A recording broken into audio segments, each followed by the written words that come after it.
إن الحمد لله نحمده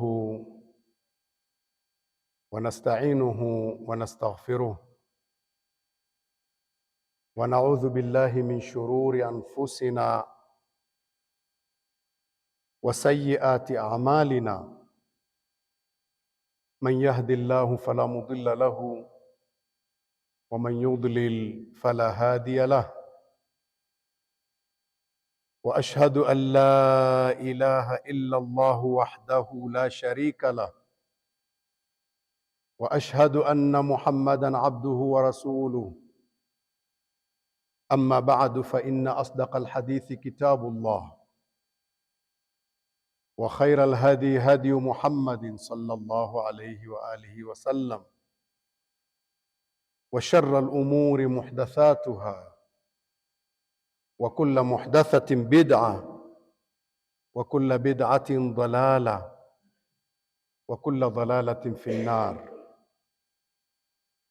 اللهم صل على محمد وعلى آل محمد كما صليت على إبراهيم وعلى آل إبراهيم إنك حميد مجيد وبارك على محمد وعلى آل محمد كما باركت على إبراهيم وعلى آل إبراهيم إنك حميد مجيد. أوصيكم ونفسي بتقوى الله. Nakuhusieni ndugu zangu, naihusia na nafsi yangu kumcha Allah, na kumcha Allah ni kufuata maamrisho na kuacha yale aliyotukataza. Tunamshukuru Allah kwa mapenzi yake, alitubainia kwamba hizi huzuni na makero yanayotupata, njia pekee ya kuondoa ni kukimbilia kwake. Allah subhanahu wa ta'ala hakuacha hivi hivi, akatubainia hilo. Kero za moyo, huzuni, hakuna njia nyingine ya kuziondoa ila ni kukimbilia kwake Allah subhanahu wa ta'ala, ukamlilia yeye. Tunapata haya pale aliposimulia hikaya ya Nabii Yunus alayhi salam, ambaye alipatwa na kero kubwa baada ya kuwa hakufuata vizuri mwongozo wa Allah. Hajaruhusiwa kuondoka kwenye mji aliokuwa amekwenda kuwafikishia watu wake ujumbe. Watu wakakataa, na yeye akajua kwamba ujumbe ukikataliwa panakuja adhabu. Sasa akaamua kuondoka kwa sababu adhabu itakuja, lakini hajaruhusiwa kuondoka. Alipokimbilia baharini, akapata jahazi imejaa mzigo inaondoka, naye akaomba kuingia, akaingia. Jahazi ile ikapata misukosuko mikubwa sana. Watu wakatizamana, wakasema hapana, hapa tupige kura, kuna mtu hayuko sawa sawa. Walipopiga kura, inamwangukia yeye Nabii Yunus. Wakapiga tena, inamwangukia yeye. Walikuwa wana taratibu zao wenyewe wanazozijua. Nabii Yunus alipoona mara ya tatu imemwangukia yeye mwenyewe, akajitosa baharini. Alipojitosa baharini, kuna askari wa Mungu anamsubiri. Mungu ana askari wake wengi kila pahali. Pale baharini alikuwa yuko askari aliyetumwa na Allah, anamsubiri. Alipojitumbukiza tu, akafungua mdomo, akammeza mara moja. Alipommeza, lakini hakumgeuza chakula tumboni, kwa sababu yeye ni askari wa kumuhifadhi, amuingize jela tu. Akaingia kwenye tumbo la nyangumi, akawa yuko jela pale, amefungwa.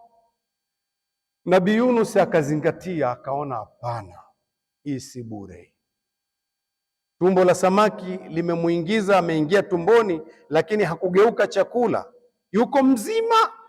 Na Mungu akalifanya lile tumbo transparent, linaonyesha, anaiona bahari na anaona viumbe wa baharini. Akajua hapa mimi nimeingizwa jela, nimekosea. Njia ni nini? Ni kurudi kwa Allah niliyemkosea. kero lile la kujua amekosea, nafsi yake imepata tabu, anamtaka Allah muombe msamaha, akamwelekea Allah akamuomba. Imerekodiwa katika surat Al-Anbiya aya ya 87 na 88. Allah subhanahu wa ta'ala anasema, a'udhu billahi minash shaitani rrajim, fanada fi dhulumat an la ilaha illa anta subhanak inni kuntu minadh-dhalimin. Nabii wa Mwenyezi Mungu akamuita Allah. Allah anasema akaita akiwa katika giza nene. Giza limezungumzwa kwa ujumla nyingi, giza kubwa, giza la bahari, giza la tumbo la samaki, giza la usiku.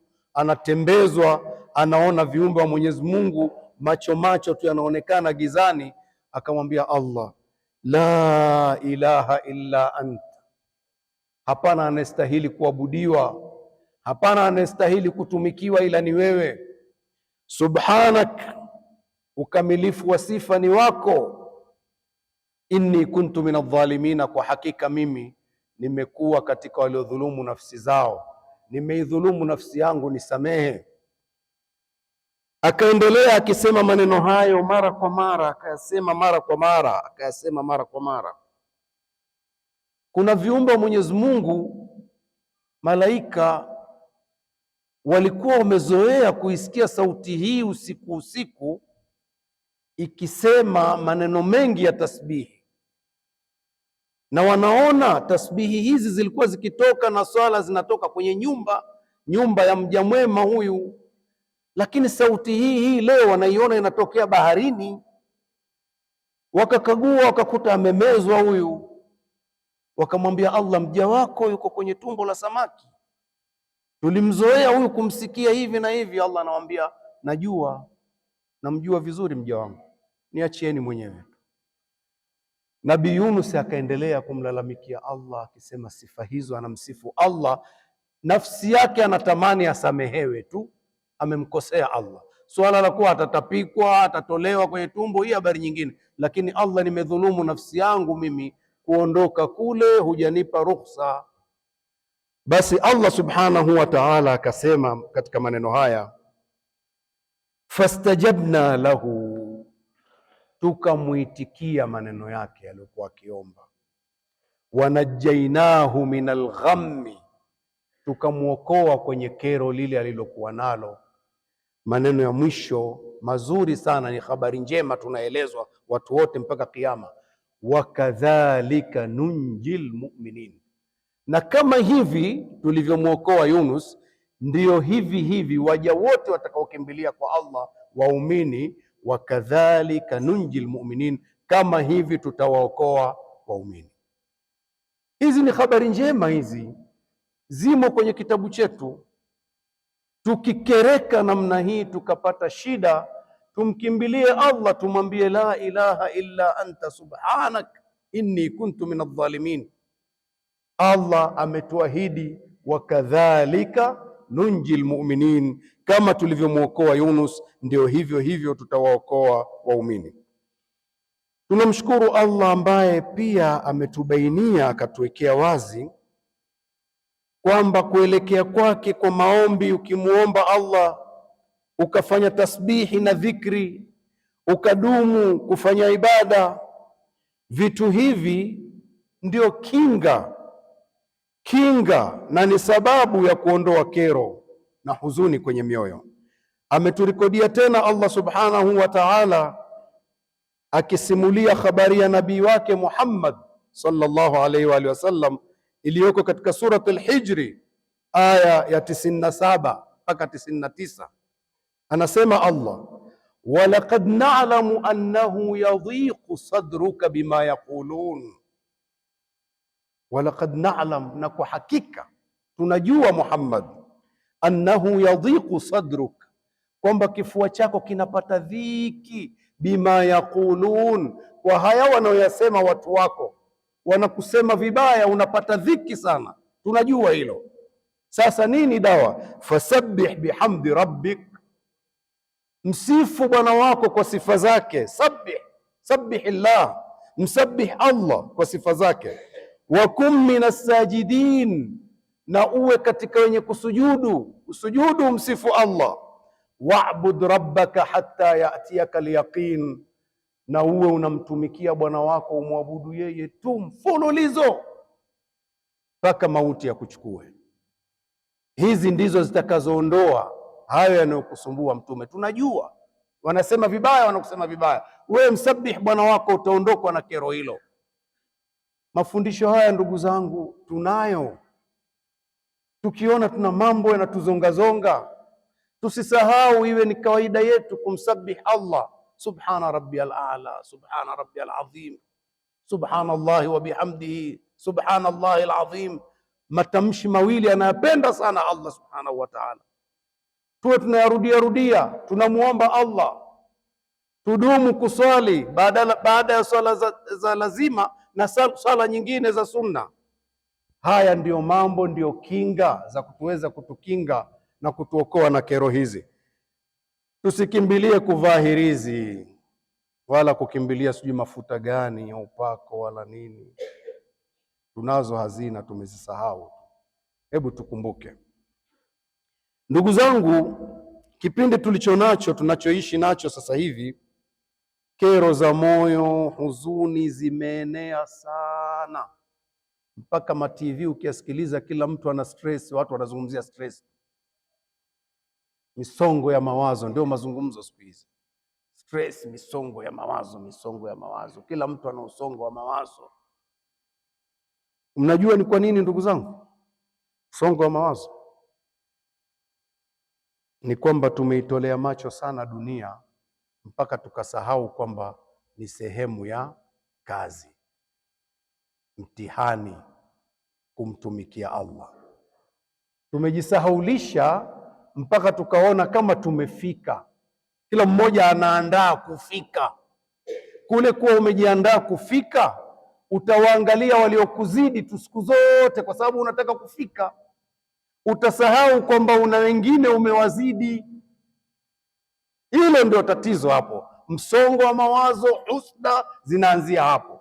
Fulani mimi sijakuwa kama yeye. Fulani kwa nini? Fulani kwa nini? Mbona kuna na wewe kwa nini basi?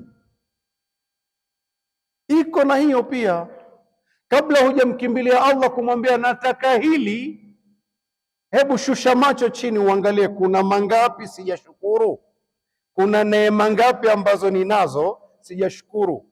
Tena ungeweza ukaishi vizuri pengine kwenye hizo ulizo nazo, na unaweza ukaenjoy kabisa kwenye neema hizo, lakini kwa kuangalia ambazo huna unazikimbilia hizo mpaka ulizo nazo na uzuri wake huuoni. Hivyo misongo ya mawazo, sijui msongo wa mawazo, shida kubwa ni hilo, kubwa kabisa. Kwa sababu ndugu zangu, huyu binadamu ni mwili na roho. Si tumekimbilia kuishibisha miili, kumbe na roho zilikuwa zinatakiwa zishibe. Roho zinaugua, zinatakiwa zipate dawa, na dawa sio ugali, dawa sio mavazi, dawa sio kujenga. Dawa za roho sio hizo. Angalia, Allah ametuambia kalima moja lakini fupi, ala bidhikrillahi, bidhikrillahi basi, ala bidhikrillahi tatma'innul qulub. Zinduka ujue, kwa kumkumbuka Allah na kumtaja tu mioyo inapata utulivu. Kalima fupi, kumkumbuka na kumtaja, mioyo ndipo inapopata utulivu hapo. Kwa hiyo roho zetu tiba zake ni dhikrullah, ni kumtii Allah na kumkumbuka na kumtaja. Ukakumbuka mimi ni kiumbe niliyetumwa hapa, nina kazi nifanye, nikimaliza hiyo niondoke. Sasa tulipokuwa tumeona kama vile tunakaa kwa kujisahaulisha, hapo ugonjwa unakuja, kero zinakuwa nyingi sana. Kuna mja mwema katika waja waliotangulia anasema maneno haya: ajibtu liman ightamma wa lam yafza ila qawli llahi ta'ala, nashangaa sana kwa mtu aliyepata fadhaa, akawa amepata matatizo ya roho, ugonjwa, anapata shida, asikimbilie kwenye kauli ya Allah la ilaha illa anta subhanaka inni kuntu minadh dhalimin, asikimbilie maneno hayo. Kwa nini? Mja huyu anasema fa inni wajadtu Allah yaqibuha biqawlihi, kwani mimi nimekuta Allah aliposema maneno haya kinachofuata mbele akasema hivi, fastajabna lahu wa najjaynahu min algham. Yani huku mwanzo la ilaha illa anta subhanaka inni kuntu minadh dhalimin, maneno yako hayo Allah pale pale mbele tu akasema tukamuitikia, fastajabna lahu, tukamuitikia mja wetu aliyesema hivyo. Halafu mbele akasema wakadhalika nunji almu'minin, na kama hivi tutawaitikia waumini, tutawaokoa. Sasa kwa nini usilisikie hilo ukalifuata? Ndugu zangu, haina maana kwamba waja wema au wanaomtii Allah huwa hawapati nao baadhi ya nyakati matatizo ya kimoyo wakasumbuka. Huwa nao pia wanapata mishkila ya namna hii vile vile, lakini kwa kuwa yeye ni mtiifu kwa Allah, anapopata tatizo hilo mara moja anakumbuka na linatibika, hana haja ya kwenda kutafuta hirzi. Matatizo haya ya moyo yanasababishwa na shetani sana. Ndiye anayetupambia husda, anayetupambia kuona tumefika. Allah subhanahu wa ta'ala hilo pia ametuambia, anasema inna shaitana lakum aduwwun fattakhidhuhu aduwa, hakika shetani kwenu ni adui na nyinyi mfanyeni adui. Shetani ni adui, mfanyeni adui. Kwa hiyo shetani ana tabia ya kupamba. Akipamba tu akili inahama, ikihama unaelekea kuona kama vile mi sina kitu, mi nimechoka, wenzangu wamenizidi wote. Kumbe sivyo, kuna wengi tu umewazidi. Kuna neema tupu nyingi nyingi nyingi zimekuzunguka, wala uzilipii. Hatulipi, bure tu.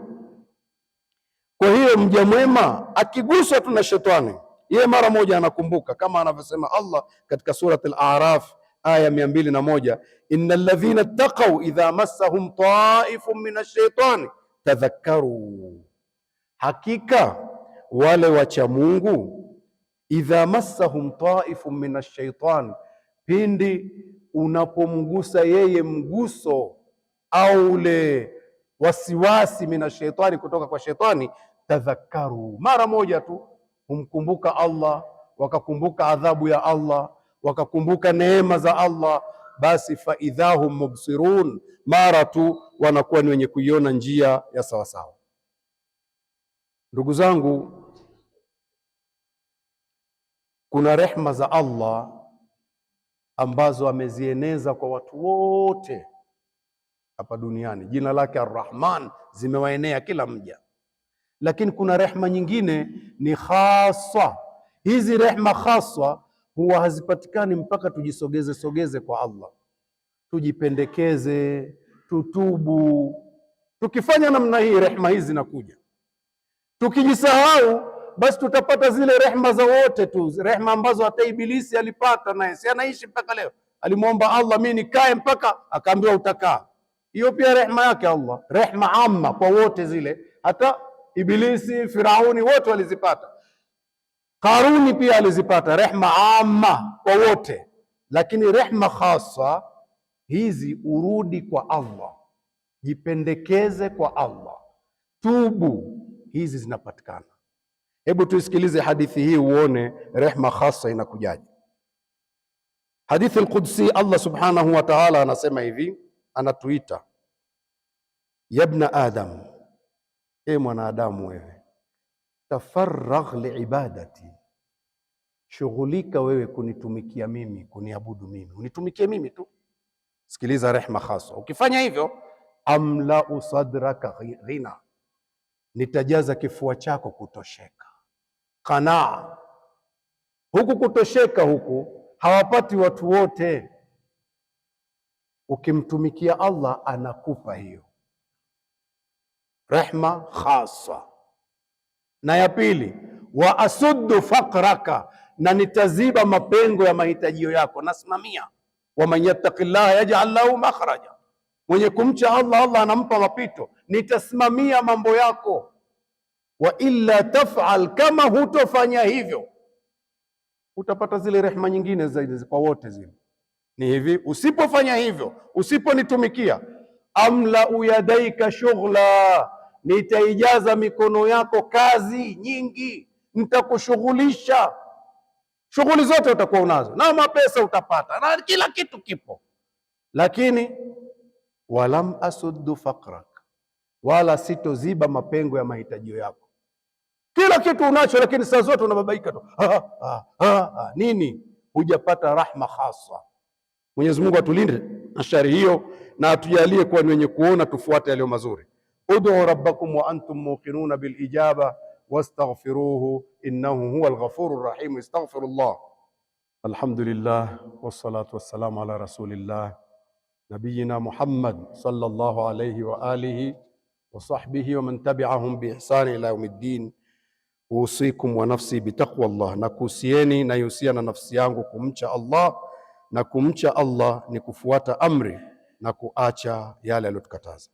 Mtume sallallahu alaihi wa alihi wasallam anatueleza maneno haya, qad aflaha man aslam, amefaulu yule aliyejisalimisha kwa Allah, atapona mambo mengi akijisalimisha kwa Allah.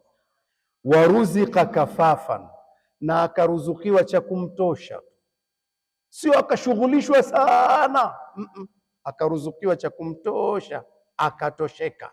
Wakannaahu bima atahu, na Allah wakannaahu Allahu bima atahu, na akamkinaisha Allah kwa kile alichompa kiasi fulani, na akaruzukiwa kukinai. Ndio rahma khasa hiyo. Huyu mtu amefaulu, huyu hakumshughulisha, amejisalimisha kwa Allah, akamruzuku cha kumtosha. Nini cha kumtosha? Kila palipo na shida anamsimamia, kila palipo na tatizo anamsimamia hiyo, halafu anamkinaisha kwa alichompa. Huyu mtu amepata rahma khasa, msongo wa mawazo utaondoka. Allah atujalie kuwa ni katika hao. Allahumma arda an ali nabiyina Muhammadin sallallahu alaihi wasallam wa ashabihi wattabi'ina lahum bi ihsani ila yaumiddin. اللهم اغفر لآل نبينا محمد صلى الله عليه وسلم وأصحابه والتابعين لهم بإحسان إلى يوم الدين. اللهم اغفر لنا والوالدين وارحمهم كما ربونا صغارا. اللهم اغفر لنا والوالدين وارحمهم كما ربونا صغارا. اللهم اغفر لنا والوالدين وارحمهم كما ربونا صغارا برحمتك أرحم الراحمين. اللهم اغفر للمؤمنين والمؤمنات والمسلمين والمسلمات الأحياء منهم والأموات.